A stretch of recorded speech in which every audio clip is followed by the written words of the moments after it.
Hello, welcome to Lazada Insider, featuring knowledge that makes a difference.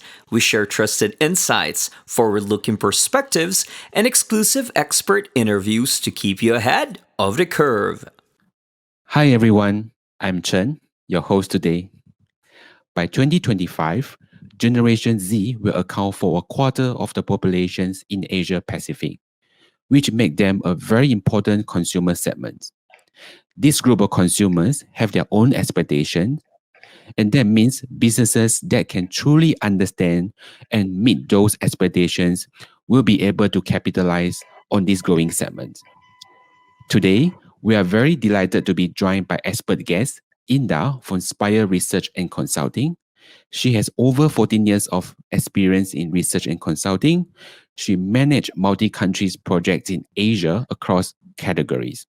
She will be sharing with us her insights about Generation Z and most importantly, how businesses can win over these consumers. Hi Indah, welcome and thank you for joining us today. Hello, Chad. Thank you for having me. Thank you, Lazada, for having me as well. First of all, you are the director with Spire Research and Consulting. Could you please tell us more about your positions and what you do? Okay. Hello, everyone. My name is Indah Muliana. I'm currently a director for Spire Indonesia.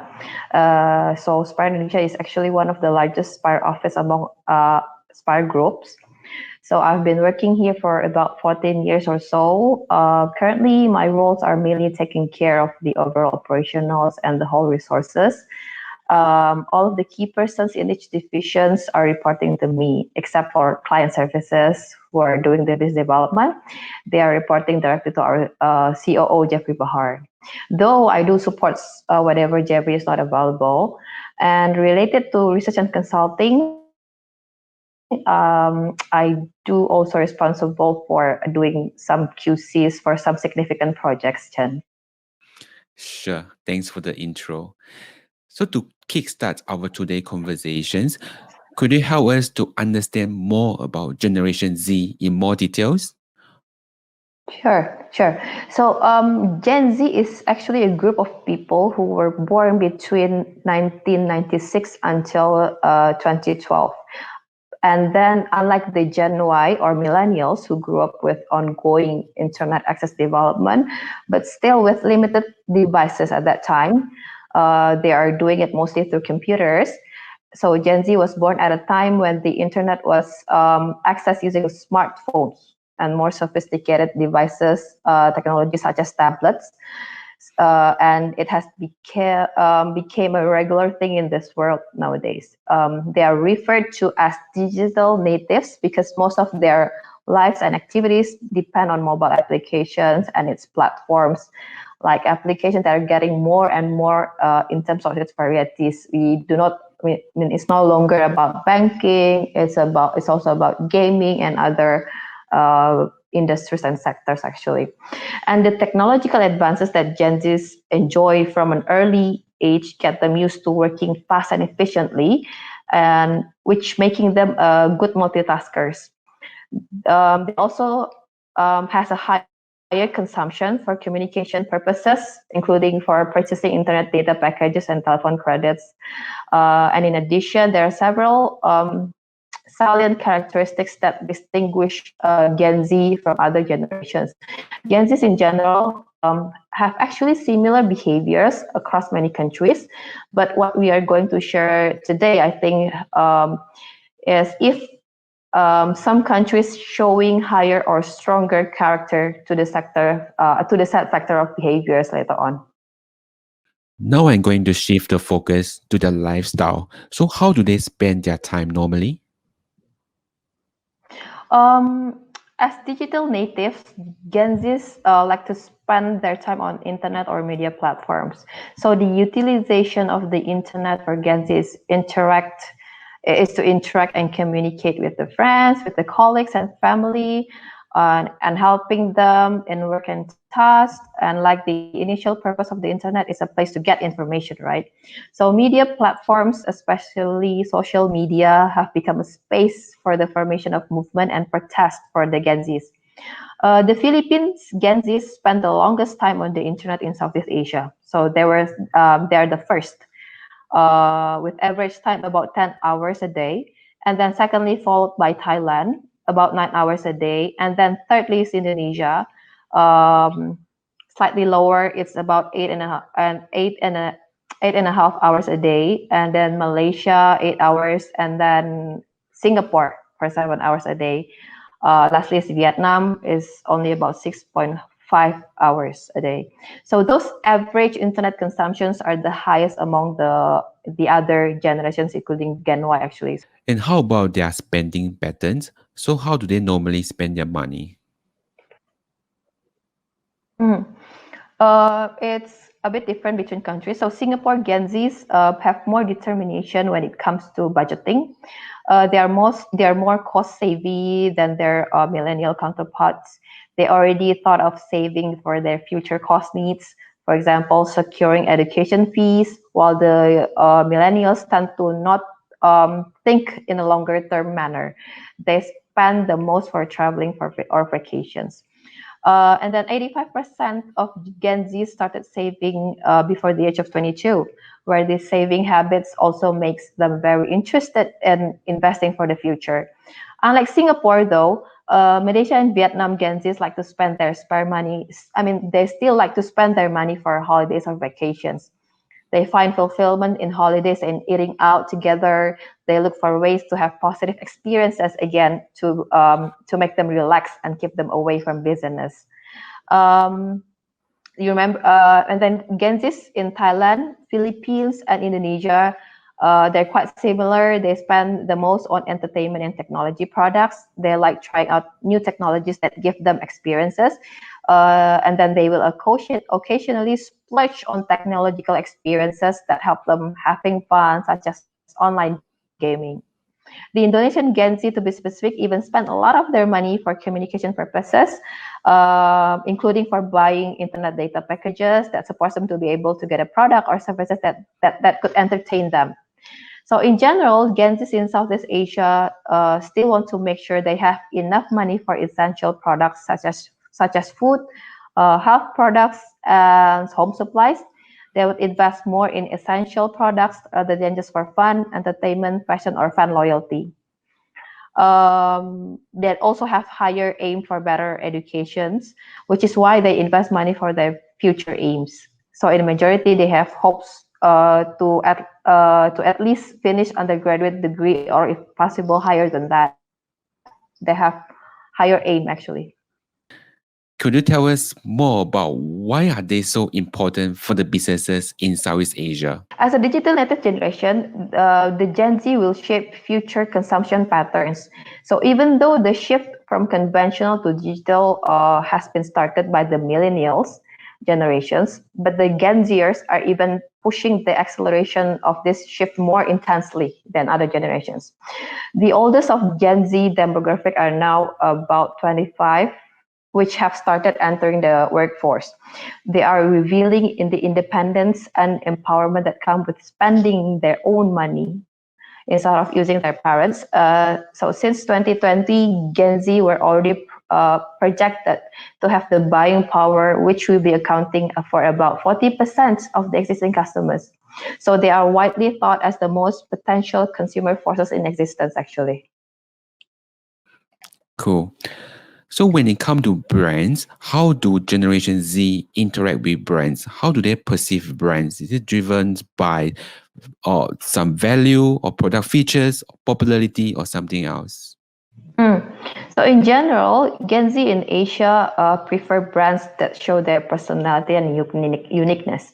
They also want a brand that is accepting range of identities. That means it must be neutral, not only specifying to certain races or gender and etc. For some products that are considered important or personal for them, Gen Z wants to look deeper into the brands. They want to understand more and learn about their story, their purposes, and details about their production processes, even to that level, so they can determine if the brand's values match with their own.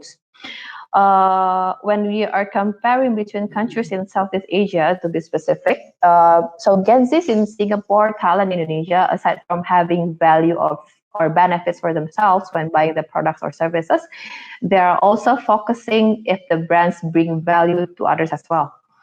So a brand image that shows that the brand is environmentally friendly and cares about social issues in society will also attract the attention of Gen Zs.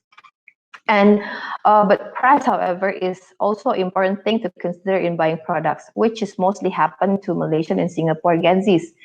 Malaysian Gen Zs are very sensitive to price differences. So before making a purchase online, about 85% of online shoppers would compare prices to other platforms, either online or physical merchants, and 82% would take the shipping rate also into considerations. So on the other hand, Gen Z Singapore, who is very concerned about brand value, will also compare brand prices with the same expected value. And then brands that are always updated with trends and provide services that allow consumers to experience them firsthand will attract Gen Zs in Vietnam and the Philippines. The Vietnam and Philippines Gen Zs are tend to be to purchase some things that are experience driven. They want to first get a hands-on experience first before buying it. So they not only that they also following the international trends very much actually there. While for the Indonesian Gen Zs, they actually prioritize the brands apart from the rest. They want to look different from the others. They want to look unique and search for limited edition products, and they prefer brands that are well known. It is caused by actually they feel the pressure to look good in front of the others, and then these pressures might come from the social media that they are exposing to, either is Instagram and others, or from when they're in the schools, when they're in the workforce, whether in their other social environments. And that is why these pressures makes them, keep close to the business, either in it's an online clothing stores or e-commerce sites actually, Chen. Cool. So here come the $1 million questions. How could businesses connect with them more efficiently? Okay. I think there are actually 4 factors here. First is the business needs to adapt the local value and relate to them. So the brands need to ensure that their values and messages are adapted to local contexts that highlight the uniqueness of the people in different areas. Tell a story that makes them feel the brand understands their importance and what they care about. The more they feel the brand can represent the values they believe in, the more they will see a brand positively. So that's one. Secondly is aware of the social issue. This generation is aware of the impact that the business has on the environmental, political, and socio-economic parameters of the society issue. So to attract positive engagement towards the products or the services, the businesses need to ensure the core values first, which should be aligned in addressing the social issue. After that, they can inform them about their motive for going to that directions.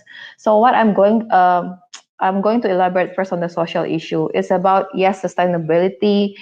Are they using a very good, environmental friendly packaging materials?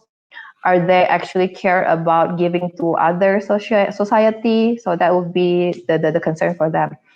Thirdly, improving their life, of course. Create marketing content or strategies that acknowledge and reminds Gen Z audiences on why the products are so essential and worth budgeting for.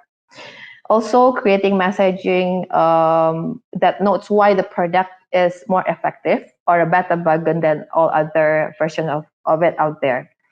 And consider highlighting how the products can improve or boost their experiences. That was the 4 factors to be trusted. The brands or the business need to be someone they can trust, not just only for just marketing purposes.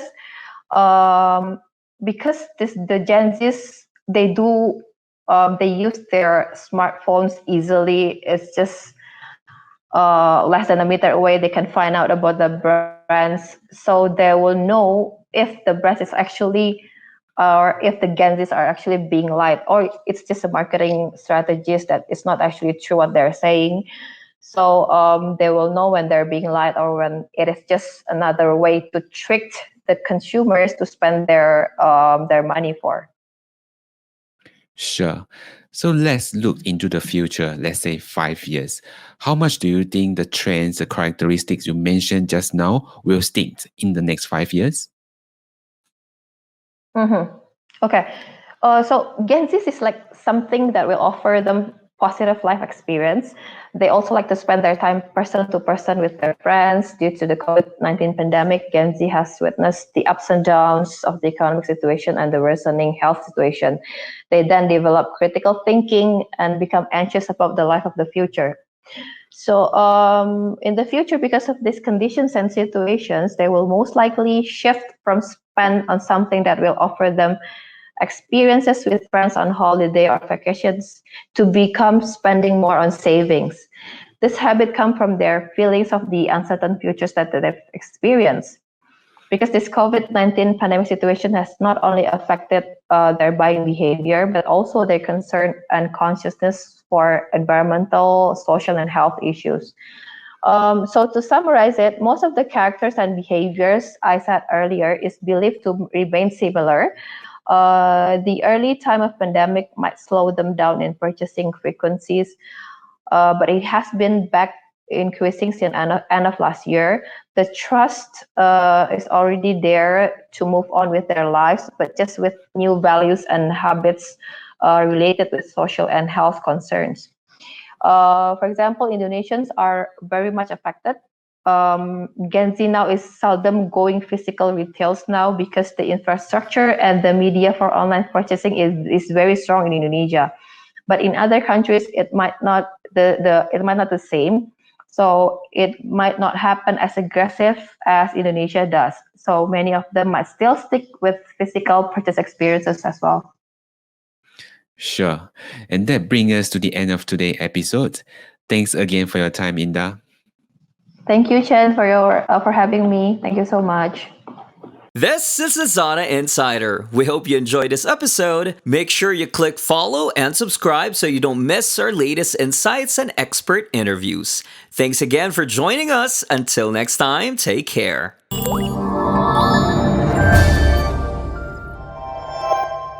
Lazada.